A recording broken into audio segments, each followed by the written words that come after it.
Bonjour à tous, aujourd'hui nous nous retrouvons pour une nouvelle vidéo scientifique. En effet, nous allons tenter de résoudre le mystère sur les différentes couleurs des algues selon leur profondeur dans les fonds marins. Pour expliquer ce phénomène, peut-être que la composition pigmentaire de l'algue verte pourrait nous aider.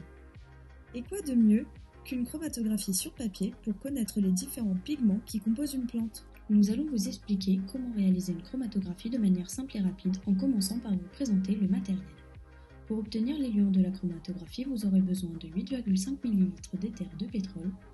Ensuite, pour broyer les feuilles et compléter l'éluant, 10 ml d'acétone seront nécessaires. En ce qui concerne la verrerie, il vous faut une éprouvette graduée et un bécher, 2 pipettes graduées, une de 5 ml et une de 10 ml. Pour broyer les feuilles, vous aurez besoin d'un mortier ainsi que d'un pilon. Pour finir, vous devrez avoir quelques feuilles séchées ainsi qu'une feuille de papier canson coupée au préalable. Vêtu d'une blouse blanche et de gants en latex, munissez-vous de la solution d'acétone et en versez 5 ml dans l'éprouvette graduée.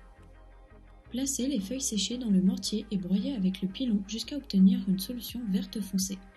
Utilisez un support et placez-y l'entonnoir. Pliez le papier filtre pour qu'il soit adapté à la forme de l'entonnoir. Versez le broyat obtenu précédemment dans l'entonnoir. Le filtrat est obtenu. Pour élaborer l'éluant, nous allons prélever 8,5 ml d'éther de pétrole à l'aide d'une pipette graduée de 10 ml. Nous pouvons alors verser ce prélèvement dans un bécher. Occupons-nous à présent de l'acétone. Prélevez 1,5 ml d'acétone à l'aide d'une pipette graduée de 5 ml. Versez ce prélèvement dans le bécher contenant l'éther de pétrole. Nous pouvons maintenant faire le chromatogramme, tracer une ligne horizontale au crayon à papier à 3 cm du bas, puis du haut de la feuille canson et assurez-vous d'avoir formé un trou sur le haut de la feuille. Le filtrera à l'aide d'une pipette Pasteur et en déposez 2 gouttes sur la feuille canson. Placez le chromatogramme sur un support dans le bécher contenant l'éluant. La réaction s'établit. À la fin de l'expérience, nous allons pouvoir observer le chromatogramme et constater que le dépôt de filtrat s'est séparé en plusieurs phases.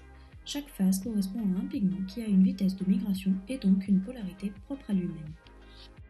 Allons maintenant observer les spectres d'absorption de ces pigments pour comprendre l'absence d'algues vertes dans les fonds marins.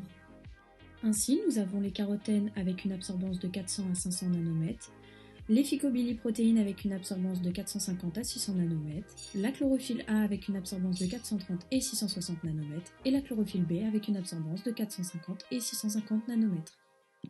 Ainsi, nous pouvons dire que les pigments des algues vertes absorbent la lumière à une longueur d'onde que l'on ne trouve pas à des profondeurs très importantes.